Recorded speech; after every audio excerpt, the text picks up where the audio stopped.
بسم اللہ الرحمن الرحیم، السلام علیکم۔ پروگرام ہے دنیا میرے آگے اور میں ہوں مشتاق منہاس اور میں نصرت جاوید۔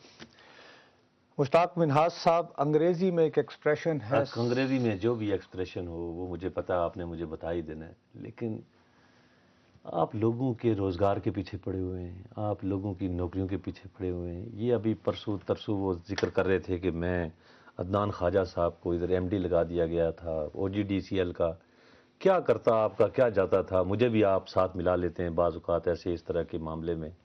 ہرگز یہ مقصد نہیں تھا کہ اس کی نوکری سے اس کو فارغ کیا جائے۔ وہ آپ نے پیچھے کہا کہ میں کوئی تحقیق کروں گا، میں یہ کروں گا، کچھ چیزیں بتائیں بھی، کچھ پینڈنگ بھی رکھی کہ آگے بتاؤں گا چل کے۔ وہ آج سپریم کورٹ نے سو موٹو نوٹس لیا، اس سے پہلے ہی پرائم منسٹر نے ڈی نوٹیفائی کر دیا۔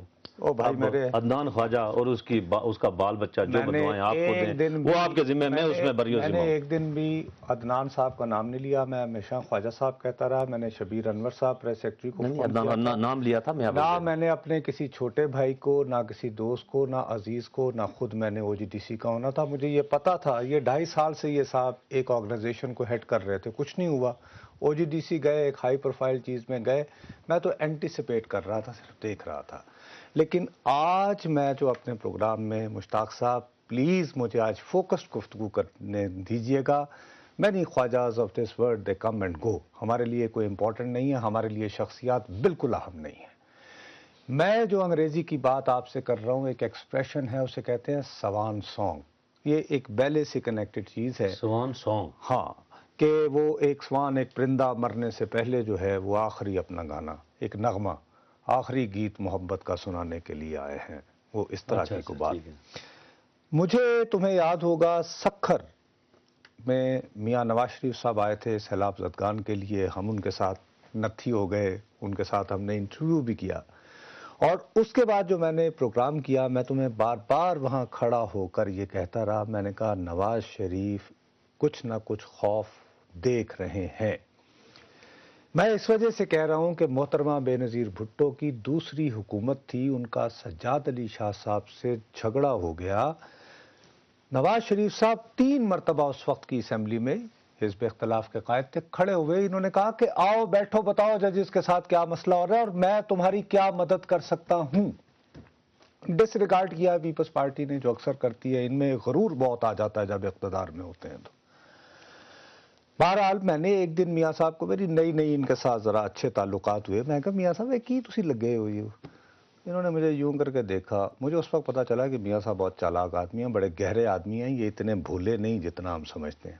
تو مجھے کہنے لگے کہ دیکھو جی نصرت صاحب، میں وزیر اعظم رہا، میں نے پتا ہے کہ تو جان دیاں گلاں ہو رہی ہوندیاں نے۔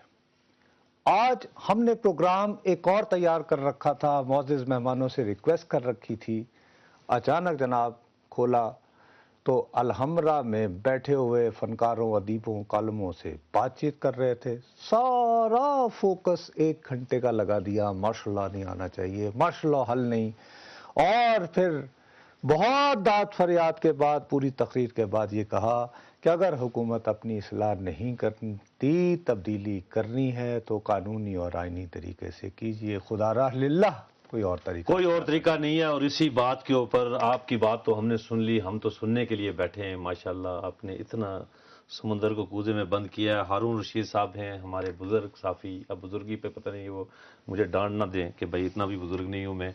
السلام علیکم ہارون صاحب۔ جی وعلیکم السلام۔ ہارون صاحب، نواز شریف صاحب کا غالباً شاید اب اگر لاہور میں یا کہیں ٹی وی آپ کے سامنے تھا یا نہیں، یقیناً آپ نے انفارمیشن لے لی ہوگی کہ انہوں نے آج یہ کہا کہ بھائی اگر تبدیلی ہونی چاہیے، فوکس ان کی ساری گفتگو کا کچھ اور تھا، نصرت صاحب نے تھوڑا سا بیان بھی کر دیا ہے، لیکن کیا اب واقعی کوئی ایسی چل چلاؤ کی حکومت کی باتیں ہیں کہ نواز شریف صاحب بھی کود پڑے کہ اچھا ٹھیک ہے، اب میرا پاؤں بھی اسی ہاتھی کے پاؤں میں؟ گزارش یہ ہے کہ نکار خانہ میں طوطی کی تو کوئی سنتا ہی نہیں ہے، آپ نے ہماری سنی نہیں تھی۔ جب ڈاکٹر شاہد مسعود ہلکان ہو رہے تھے تو میں نے ان سے عرض کیا تھا ڈاکٹر صاحب موسم بہار میں کچھ نہیں ہوگا، جب آم پک جائیں گے تو پھر سوچیں گے۔